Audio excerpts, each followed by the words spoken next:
7 ಹಾಗೂ 8ನೇ ಕವನ. ಆಕೆ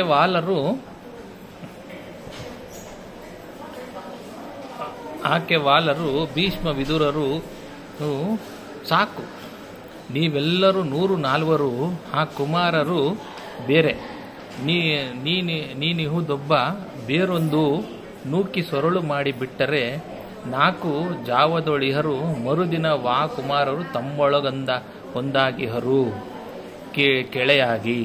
ಅಂದರೆ ಭೀಷ್ಮ ವಿದುರರು ಭೀಮನೊಬ್ಬನನ್ನೇ ಬಿಟ್ಟು 104 ಬಾಲಕರು ಆಡಿಕೊಂಡು ಇದ್ದು ಬಿಡಿ ಎಂದು ಹೇಳಿದರು. ಆಗಲೆಂದು ಶಪಥ ಮಾಡಿ ಒಂದು ದಿನ ಹಾಗೆಯೇ ಇದ್ದು ಮರುದಿನ ಎಲ್ಲರೂ ಒಂದಾಗಿಬಿಡುತ್ತಿದ್ದರು. 8ನೇ ಕವನ. ಒಂದು ದಿನ 106 ಮಾನಿಸರೊಂದು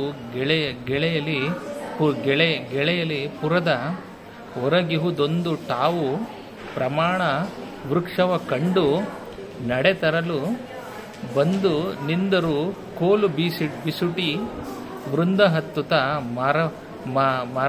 ಮರನ ನೀವೆನೈ ತಂದು ತಂದೆಡೆಯಾಡಿ ಬಳಲಿದು ನೋಡಿದನು ಭೀಮ.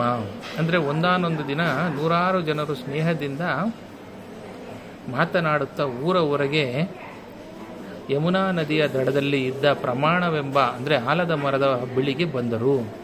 101 ಜನ ಕೌರವರು ಕೋಲನ್ನೆಸೆದು ಮರವನ್ನು ಹತ್ತಿದರು. 4 ಪಾಂಡವರು ಬೇರೊಂದು ಮರದಲ್ಲಿದ್ದರು. ಭೀಮನು ಹೋಗಿ ಅಲ್ಲಿ ಇಲ್ಲಿ ತಿರುಗಾಡಿ ಬಳಲಿ ಕೌರವರು ಮರದ ಮೇಲಿರುವುದನ್ನು ನೋಡಿದನು. ಧನ್ಯವಾದಗಳು.